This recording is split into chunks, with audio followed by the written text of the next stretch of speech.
power off. Let's see which cable is that. Looks like this one. Okay, power's off. Turn the water off. Every time when you turn these old faucets off, they're gonna start dumping water.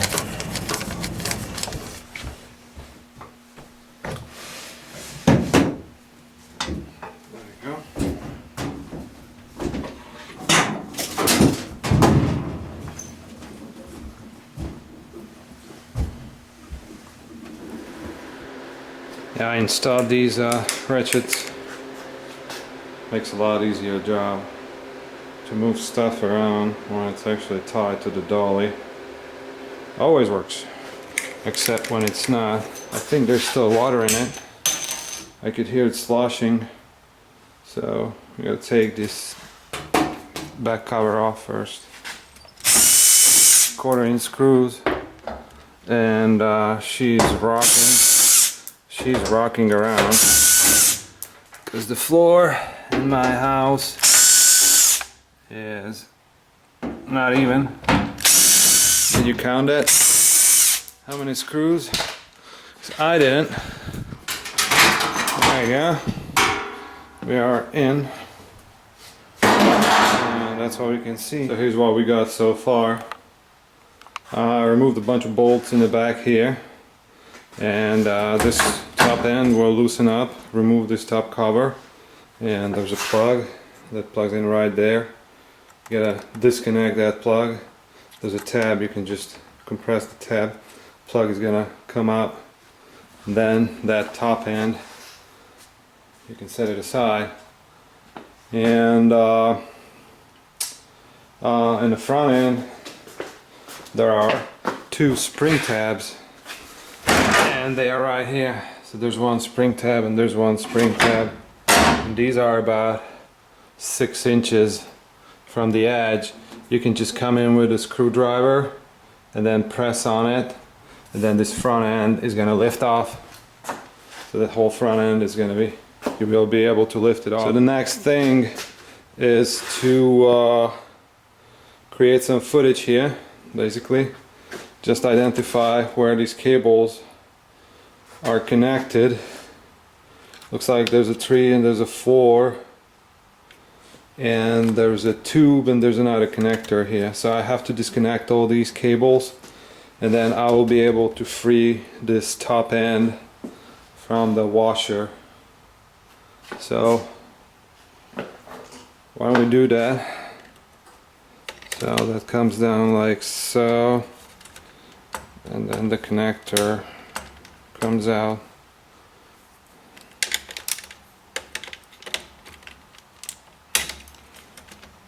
Yeah. So the last thing to do was to disconnect this pipe. Looks like it was easy. And then doing some snipping action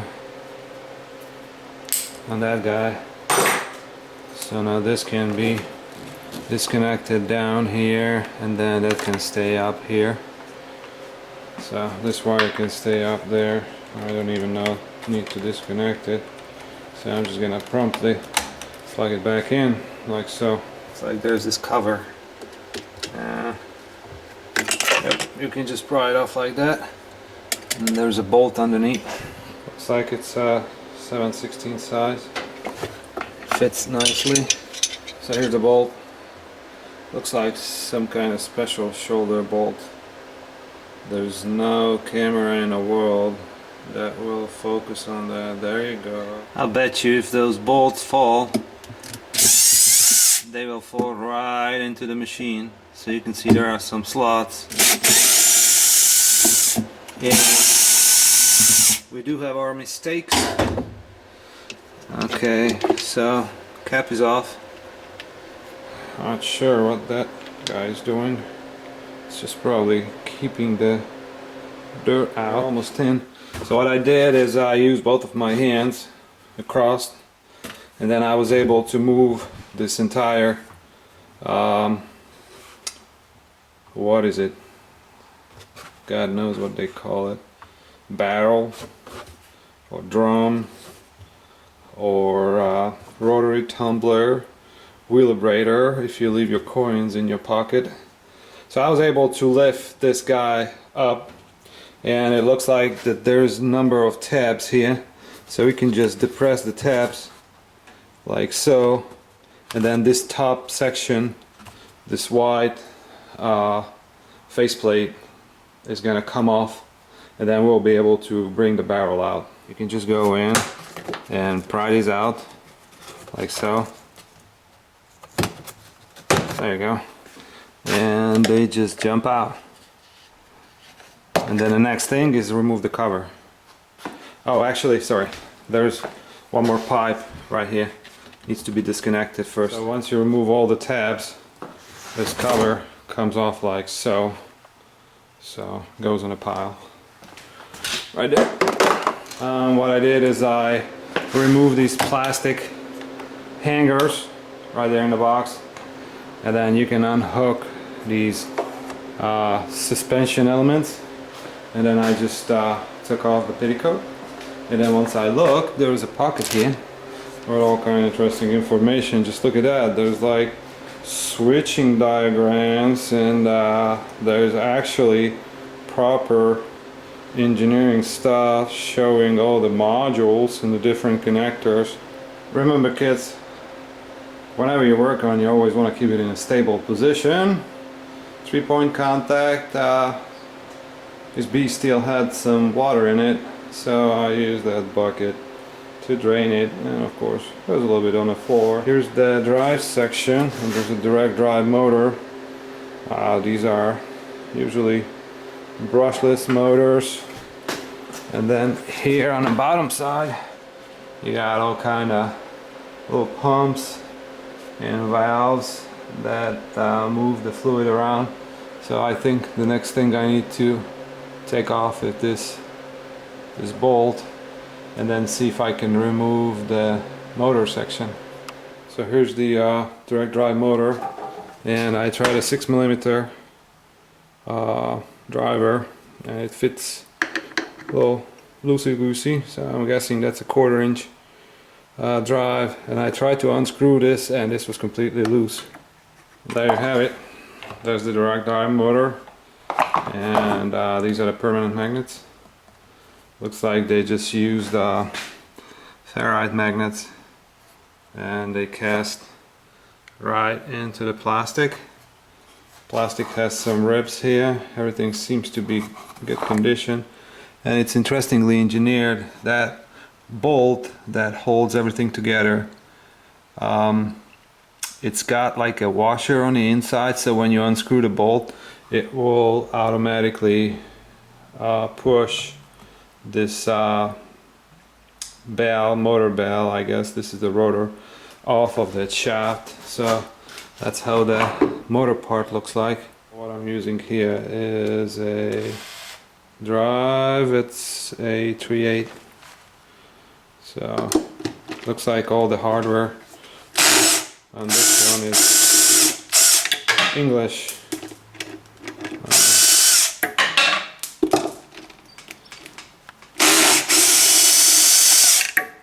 Okay,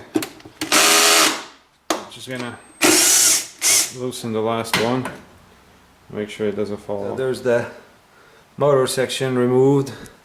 4 of the finest fasteners that Whirlpool can offer right here, and they thread into these holes. So you got the plastic, and then the plastic has this insert compressed into it, and then you can see one of the bearings here.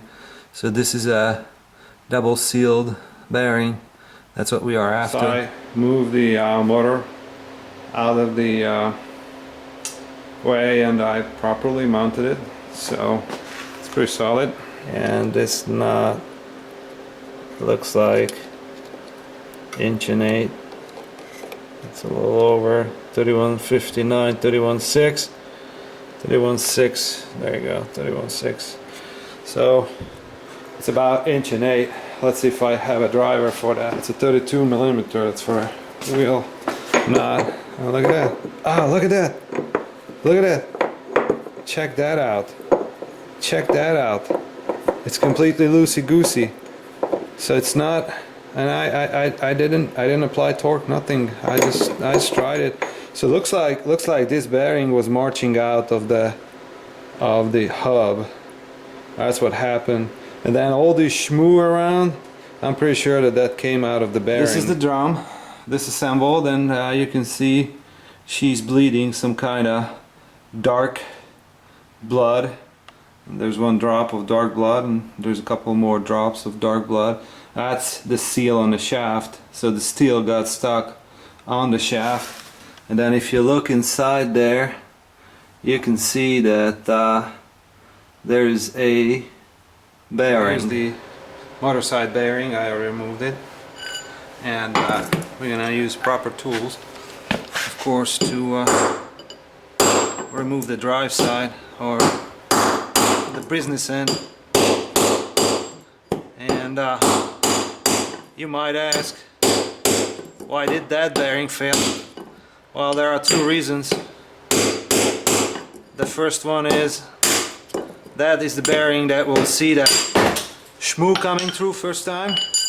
So if there's water ingress, that is the bearing that stands in the way of that water. And the other one is that's basically where the load is higher. Stack up. This is the bottom bearing. You can see it's a smaller bearing.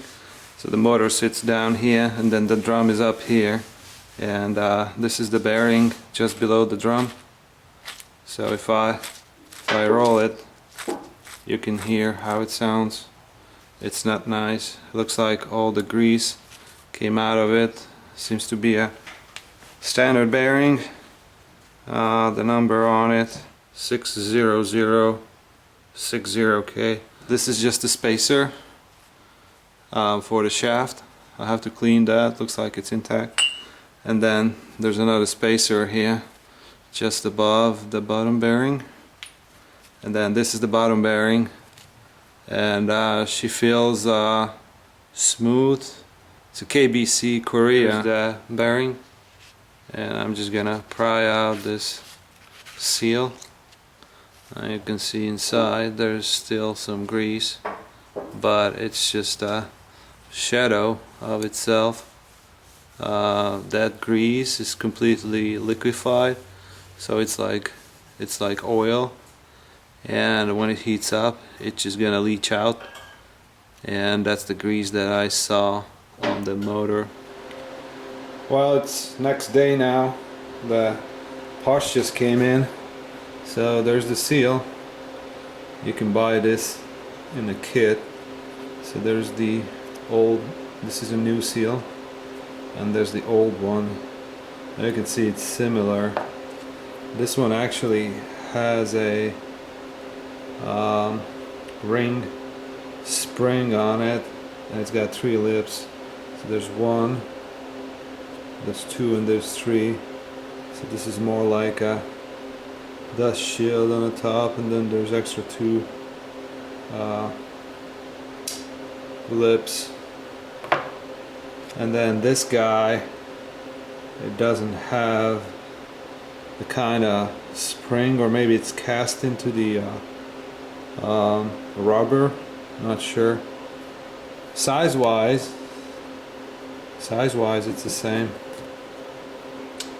There you go. And then there is the business end bearing. Nice shiny. It says 6006LLU, and there's no other marking on it, so it's just kind of no name. Got some grease on it. You can see it's the same size. Width is the same. And then this is the motor side bearing. So there's the old and here's the new one. I'll probably pitch the old since I have the new one. If you look at the inner race, you can see there's somewhere on the inner race. So there's a shaft. Try to give it a little bit of cleaning. Piece of threaded rod, had a long piece, cut it off, and and I chamfered the end right there, and then I found two nuts. The next thing is to press in the bearing, so there's the bearing. And I cleaned up this bore, so it goes in a bore like so, and there isn't much chamfer, but we're gonna be pulling on it right in the center, so hopefully that will help. Here's a big washer, nice and rusty, so that will center it. And then here's a smaller washer, and then this will go through like so. I'm going to turn it back and then put the other bearing from the other side. I need to flip this over. So here's the setup.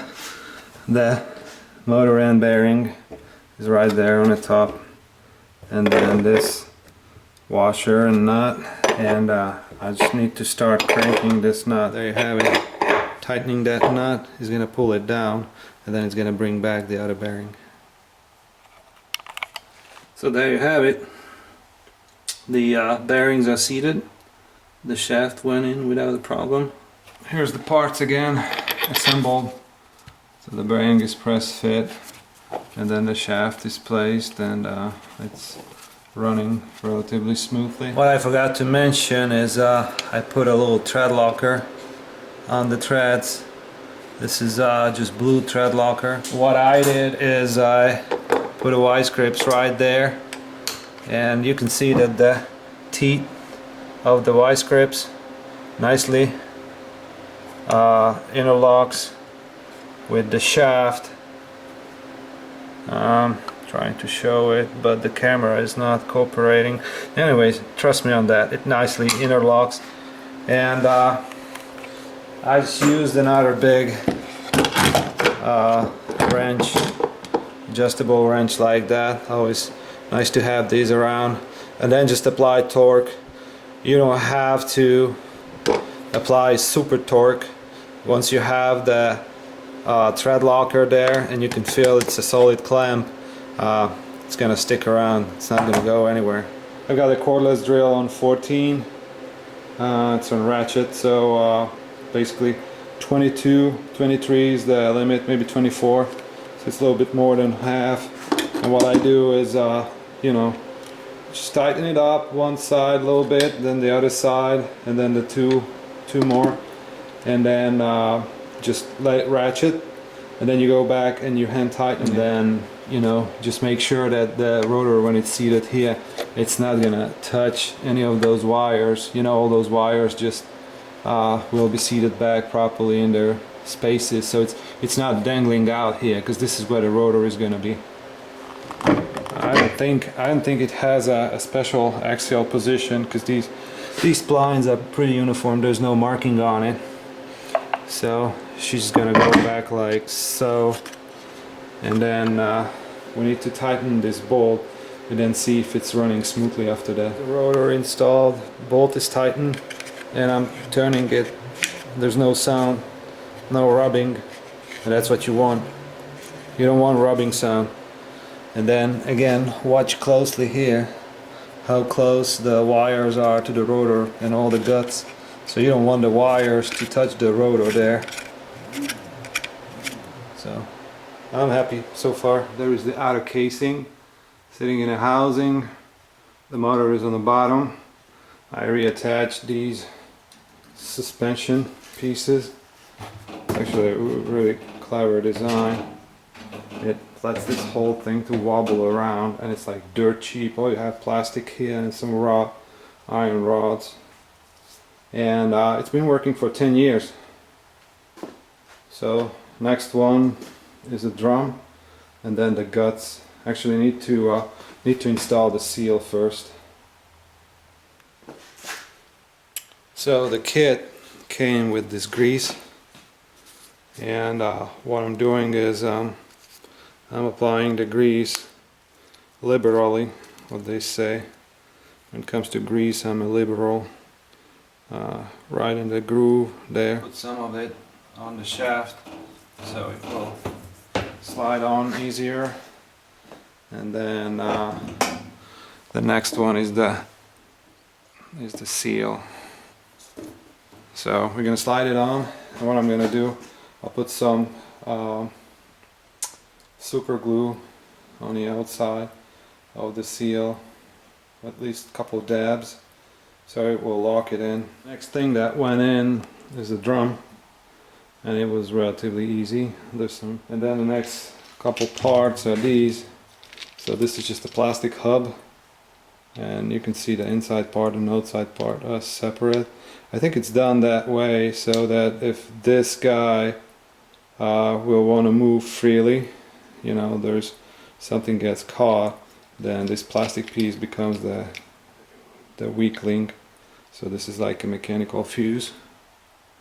So that one slides on the shaft like so, and then this guy slides in here. Now this is the moment when you don't want those bolts to fall in there. Okay, so be really careful with that. I'm not saying it never happened to me, I just don't want it to happen. So this agitator is assembled, put in the bolt, and then the final piece here is this cap, which should just lock in like so. I think that's the position. Look at that. So there's this pipe that comes up here. So that's a perfectly located. I didn't put the back cover back on yet, but I plugged it in and turned it on, and it's just a normal wash. She's running backwards, she's running forward, and she's super duper quiet. Thanks for watching. If you like it, give me a thumbs up. Thank you. See you next time.